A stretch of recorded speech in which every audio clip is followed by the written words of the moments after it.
Have you ever seen the movie Inception? It's one of those movies you have to watch several times just to understand. So why is that? Because it's crazy complicated. It's all about the difference between reality and dreams. And the entire movie, you're trying to figure that out. You're trying to figure out what's real and what's a dream. And for some of you, you're thinking, that sounds like a lot of work just to watch a movie. But I loved it. See, my mind was racing the entire time. And when the movie was over, I just couldn't stop thinking about it. So for the next few days, I would be somewhere and I would think to myself, am I in a dream? Is this reality? Maybe I'm not in school, but I'm actually dreaming. Maybe what I think is true is actually a lie. Maybe this delicious Chick-fil-A sandwich is not really delicious. Okay, now that's crazy because we all know that Chick-fil-A is delicious. But you get my point. So why am I telling you this story? What does this movie Inception and about dreams and reality have to do with anything? You may think that I'm actually a ridiculous person for thinking that I was in a dream. But these questions I was asking myself, you know what? They were actually leading me somewhere. Because I raised these questions about who I am and how I was relating to the world, and they really mattered. Because these questions led me to my identity. And in that moment, I discovered something. See, who we think we are and how we relate to the world around us, it shapes us. And this is what we call our identity. And our identity is the core of who we are. So this week, we're going to wrestle with what you and I think about ourselves. We want to find out what is true about who we really are. And see, this question about who we are, it's actually a new question. See, we never asked this as a toddler, and we don't ask it as a second grader. You know, even now, you probably wouldn't want to ask it out loud, but all of us are thinking about it. We're saying, what is my worth? Where is my value? How do I measure up? And these are big questions. And in fact, what you decide about these questions in the next few years is going to shape your future.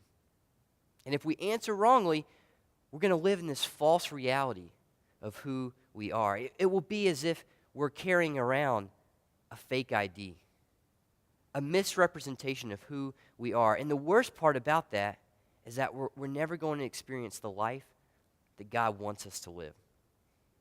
And the truth is, there's no shortage of places that we're going to go to get answers to these questions. We don't even have to make a conscious decision to listen, but there's going to be wrong voices, and we're going to start believing what they say. And these voices, they're not always loud, and they're not always right in your face, but they're there. They come from places like Facebook, or television, or Twitter, or magazines, and they're softly whispering, hey, you don't measure up.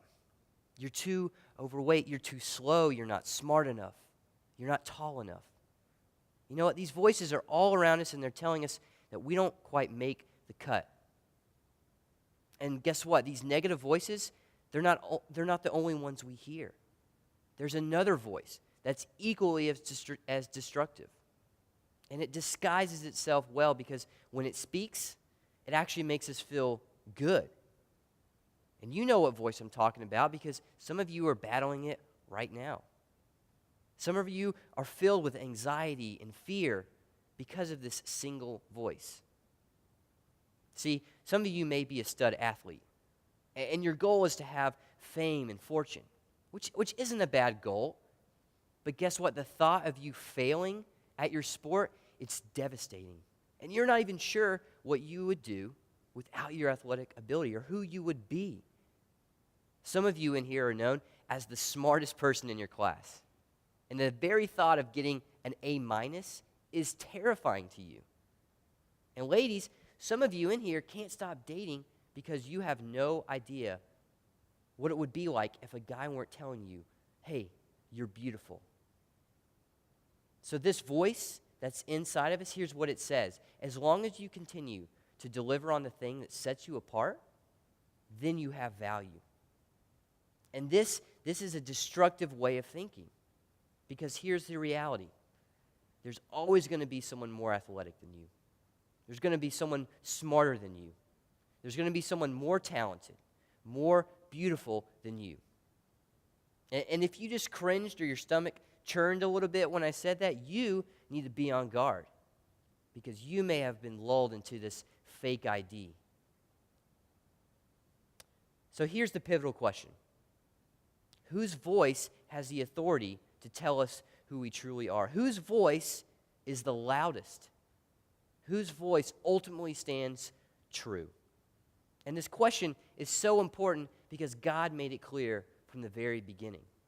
See, God declared that He is the only one with the authority to say who we are. And why is that? Because He is the one who created you. Think about it. Doesn't it make sense that the one who created us has the right to declare who we really are?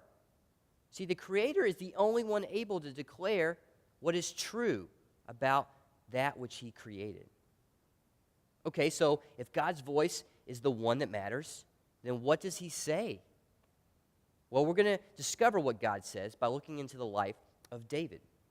And David is a major figure in the history of the Bible. And some of you may know him without even having to come to church or ever opening a Bible. See, he had some great spiritual and military successes. In fact, these successes were so great and so amazing that prior to actually becoming king, people around him wanted him to replace the current king. But at the same time, he was also a guy that was running for his life because he was hated by other people. At one point, he actually was hiding in caves, and he was impersonating a crazy person so he could run away from these people that hated him so much. So guess what? David, the point of me telling you this story about David is that he had the ability to receive and believe these messages if he really wanted to. He had positive and he had negative messages. All of these messages were telling him, who am I? And do I really matter? And where do I get my worth from? And see, for David, there were times when the messages were positive and they were worth listening to and they were worth putting his belief and confidence in. But then there were times where the message was just harsh. And it was harsh enough to crush him. So what did David do? What did he do with these messages? How would he respond to all these voices around him? Well, we see David, he actually draws his identity from something completely different. See, David knew that the one who created him, that God, that he had the right to declare who he was. And in knowing this, David says something. He speaks to us in Psalm 139. He says this, "For you created my inmost being. You knit me together in my mother's womb. I praise you because I am fearfully and wonderfully made. Your works are wonderful, and I know that full well." See, at first glance, you may be thinking, man, this verse is a little underwhelming, and it's pretty obvious. But David he's not saying the word made like we would say, I made a sandwich, or he made a good pass. When David talks about God making him, he's saying it with reverence and respect, more so than you and I probably realize. See, he surrounds the word made with other words that clue us into just how serious he takes the statement of God making him.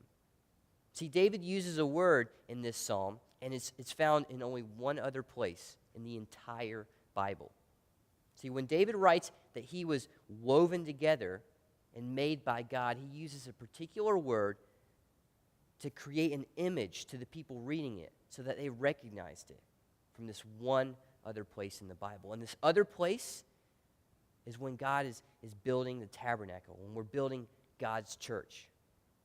And if you didn't know, the way that the tabernacle was built, it really mattered. See, all the details mattered. The measurements mattered. The construction and the type of materials mattered. In fact, a whole chunk of the Bible is dedicated to the building of this tabernacle.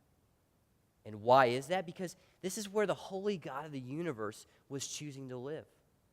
And poor craftsmanship was not an option. See, it is in this account that we see the same word used as it was in Psalm 139. And the meaning is to draw attention to the skill, the handiwork, and the talent necessary to build the tabernacle. It is used to describe the needlework and the embroidery that God was clearly and deliberately laying out for the workers to do. So why, what does that matter? Is it just a coincidence that the same word that he used in speaking of the way that we were made is the same of the building of the tabernacle? No way. See, this was intentional. See, this word speaks not only of the beauty of what is made, but of the skill and the craft of the maker. And it speaks of God himself. It speaks of the attention to detail and intentionality with which God worked.